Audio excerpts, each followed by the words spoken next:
Okay, we gotta talk about Joe Biden.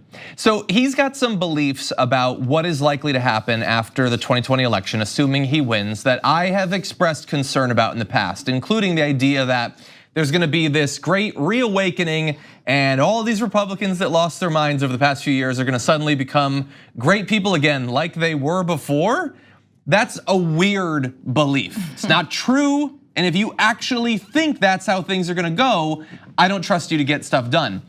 But more recently, he said something that I find actually more concerning. So he was talking with BuzzFeed News. He says, it's not like there's going to be some great epiphany and people are going to wake up and go, oh my God, I'm now a Democrat. And if you hear people on the rope line saying I'm a Republican, I say, stay a Republican. Vote for me, but stay a Republican because we need a Republican Party. Okay, so far, kind of weird, but totally fine. That's not the end of the world, but we continue. Biden later added that he's concerned about what would happen if the Republican Party were totally, in his words, clobbered. I'm really worried that no party should have too much power. You need a countervailing force. Now look, I come by way of political science. I took some political theory courses. We can have a fun academic conversation about what would happen in America if the Democrats had all power for 100 years.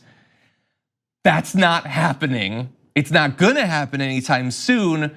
Why is your concern that 2020 might be too harsh on the Republicans? Also, right now, the Republican Party is led by an out racist. And all the people who are willing to follow him and fight for him and vote with him and support him, it is okay if in this dream world that we know would never happen, they all go. That's actually what we should be hoping for. That's what we should be fighting for, not keeping people who are okay supporting a racist.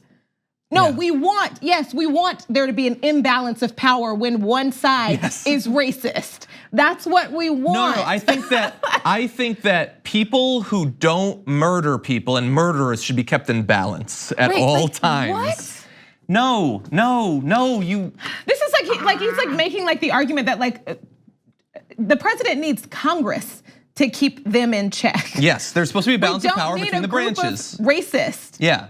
And by the way, his concern, I get sort of where it's coming from. He believes that back in the 80s or the 90s or the 2000s or whatever, there were some good Republicans, and it really sucks to see that go away. Yeah, all voting and supporting for policies that overwhelmingly, disproportionately harmed Black and brown people in America. Yes, he was wrong. He was wrong. They weren't Trump, but even if he was right, they weren't great policies for marginalized communities. So he's concerned with, you know how I don't want some norms to go away? One of his norms is that supposedly there's good Republicans and he doesn't want them to go away. Well, I got news for you, Joe. If that's actually what you want, if you want there to be two good choices for the American people, that they can vote for the Democrats or the Republicans, and maybe some people go one way and then the next election they go the other way. The absolute best way to get to that is for the Republicans to be punched in the face so hard in 2020 that they actually have to do what they said they were gonna do the last time around. Back in 2012, they said, we're gonna have a postmortem, we're gonna figure out why is it that so many groups never wanna vote for us literally ever. They didn't do that. Instead, they doubled down on their white supremacy and they chose Donald Trump.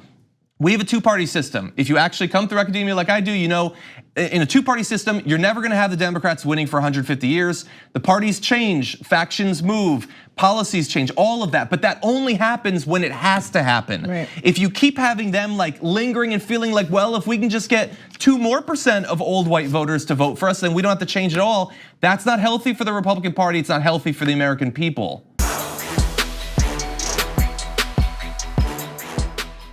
Thank you for watching this clip from The Damage Report. For more content from the show and access to TYT Network members-only exclusives, go to tyt.com/Brooke. Wait, no, it's tyt.com/John. Go to tyt.com/John to sign up.